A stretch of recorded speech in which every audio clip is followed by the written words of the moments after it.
This is the Ninja Creami, and this an Amazon knockoff. Today, I'm testing them with the same 4 recipes: ice cream, frozen yogurt, milkshakes, and sorbet, comparing quality, speed, and noise to see if the knockoff can save you $200 and still work just as well. And for test number 1, we're gonna use the most basic setting. We're gonna make ice cream, and I've prepared a peanut butter Oreo ice cream. Now, all of the recipes and their exact quantities will be in the description, but this one's made with almond milk, PB2 peanut butter powder, vanilla protein powder, cottage cheese, and vanilla jello pudding mix. And after preparing them in both containers and freezing overnight, they look about the same so far, ready to be made. Now I'm gonna start with the Ninja Creami, and our ice cream just slots into this other container that it comes with. The blade piece goes on top and twists into place. It slides into the machine, and after twisting it up, you can turn it on, and I'll choose the ice cream setting to run it. Now, while this runs, I'm also going to check how loud it is so that we can compare between the Ninja Creami and the knockoff and see if either of them are louder than the other. So I'll click the scoop setting, and we'll click ice cream and get it started. Now the Ninja Creami peaked at 97.2 decibels, and let's take a look at how it looks. So it releases from the container in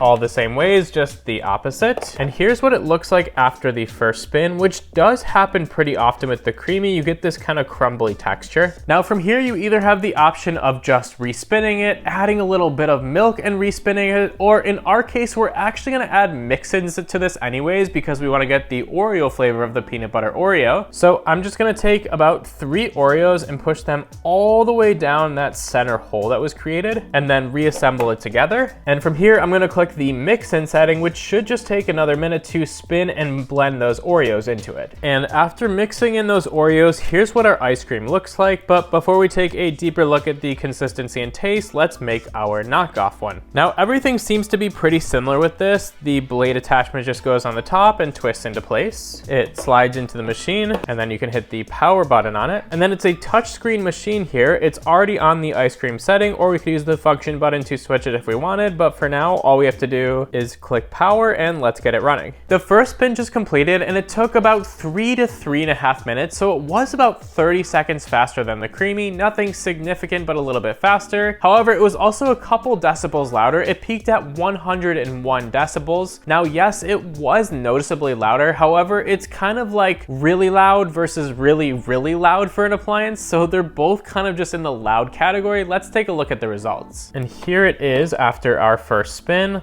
Looks pretty similar to the Creami with the crumbly texture. We didn't get the middle opening, but that's okay. We're still just gonna shove these same Oreos down the center, get it reassembled, and run it on the same mix-in setting. Now, the mix-in setting with this one did take noticeably longer. It was more like 2 minutes instead of 1, but here is the results of that ice cream now. Honestly, looks almost identical to our Creami. Here's a spoonful of our Creami ice cream and a spoonful of our knockoff ice cream. Just visually, I would say the knockoff is a little bit thicker than the Creami. However, it has been about 5 minutes since the Creami one ended because we had to make the knockoff one, so they're pretty close so far. Let's do a taste test and see if we can tell. Starting with the Creami, and now the knockoff. And to be honest, the flavor difference is pretty extreme between the two for being the exact same recipe. The Creami is rich, it's smooth, it's very ice cream-like. I get all of the chocolate and peanut butter and Oreo flavors. The knockoff has the same consistency, but it really lacks the depth of flavor. I don't really get hit with too much chocolate. I get more of an icy taste from it than an ice cream taste. It just feels like the ingredients didn't blend together or mix together as much as our Creami. So I've got to give test number 1 to the Ninja Creami. For test number 2, we're switching it up and we're actually making a frozen yogurt, which I made basically just by filling the pint with fat-free vanilla Greek yogurt and then tossing in a little bit of maple syrup. Here's the result of our frozen yogurt after freezing it. It looks pretty airy and bumpy in there. And for this one, we're of course running it on the frozen yogurt setting. The creamy froyo peaked at 106 decibels this time, which was much louder than our ice cream, but it does look pretty perfect on the first spin here. And now on our knockoff here, I'll switch it over to our frozen yogurt setting with the function button, and let's get this one started. Now, once again, the knockoff peaked just a couple decibels higher at 108 versus 106 for the creamy, and I also had to do a respin of it because it came out super crumbly the first time. But here's what it looks like after the respin. It still doesn't look quite as good as the creamy, but it looks okay for testing. Now, just to make sure I'm not biased on which one I think tastes better, I'm gonna put on a blindfold this time. Camera woman is going to mix them up, and we'll see which one I like while blinded. So let's get this on. And I'm ready for spoon number one. All right, let's give it a taste. It's not bad. It tastes pretty much just like Greek yogurt as you'd expect, but frozen. Spoon number two. It pretty much couldn't be more obvious. This has a very crumbly, icy texture. This has a smooth, creamy texture. This also just tastes like Greek yogurt, and this tastes more like frozen yogurt. This is probably a 5 out of 10 in flavor, and this is more like a 9 out of 10. So there's a huge difference. This one was definitely the creamy. Am I right?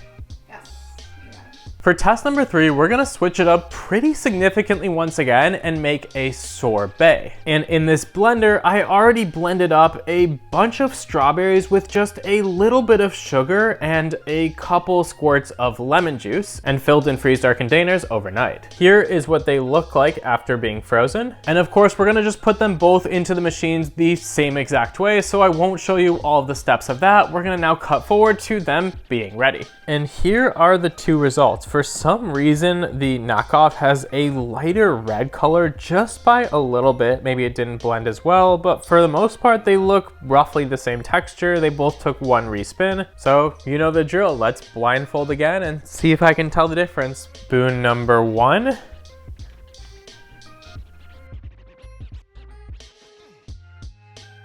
It's incredibly tart, almost tastes more like raspberries than strawberries for some reason, but a pretty smooth consistency. And now spoon number two.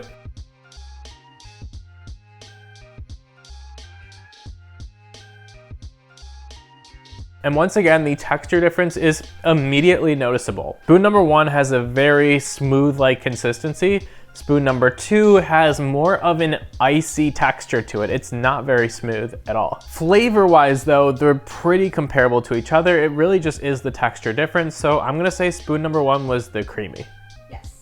Yeah, it's pretty obvious, the texture difference. So with our 3 frozen recipes, it's pretty clear that the creamy makes a much smoother texture compared to the icier texture of the knockoff. But now what if we go with a non-frozen recipe and try out milkshakes for our 4th and final test? Now I'm gonna prepare these the exact same, basically starting with about 2 cups of ice cream, 3/4 of a cup of milk, and just about a teaspoon of vanilla. Make sure you're using real vanilla. Now, many of the reviews on the knockoff talk about making milkshakes in the machine, and I must have read it wrong. I did not realize there's not a specific milkshake setting. So for our knockoff, I'm gonna run it on the frozen drink setting. I feel like that's closest, and I'll trust the reviews saying that it still makes good milkshakes. And of course, our creamy is just going to run on its milkshake setting, and I'll show you guys the results in a few minutes. Both of them took right around 2 minutes and didn't take any respins. Come take a look at the results. Starting with our creamy, it's a pretty thick texture. Definitely resembles on the thinner side of milkshakes, I would say. And the knockoff, almost the exact same texture. This time we're going in with straws. And for one last time, let's blindfold. Put drink number one in front of me. Not bad, it kind of lacks flavor, but the consistency is good. And number two, basically the same consistency. This is the closest test so far, but number one has a distinct vanilla flavor through the milkshake, and number two lacks just a little bit more flavor than number one. Neither are amazing, that's probably on me and the recipe, but I'm gonna give the slight edge to number one in this, although I don't know which one it was. So which one was number one? I'm gonna assume based on the previous test that it was the Ninja Creami. Yes, you got it. With our fourth and final test, it's pretty hard to tell the difference without going back and forth right after each other. But definitively the creamy is better and has a richer and more vanilla flavor. So through all four tests, the really key difference here is that the creamy blended the flavors together and made a more complete and well-rounded flavor, versus the knockoff feels like it just lost so much along the way in all four of the categories we tested. Now at $200 cheaper, does it work? Technically, yes, but at the same time, because the creamy's flavor is just so much better and it just does a better job with texture, honestly for this one, I don't think I can recommend this knockoff at all. With the small caveat here being that I've already made hundreds of recipes in the Ninja Creami. Now, if you've never tried the Ninja Creami, maybe the knockoff would do just enough for you, since you wouldn't really be realizing what you're missing out on. Now, whichever one of the two you end up going with, I have hundreds of recipes I've tested in the past, and if you want to go through and see my favorites, they are all in this playlist right here.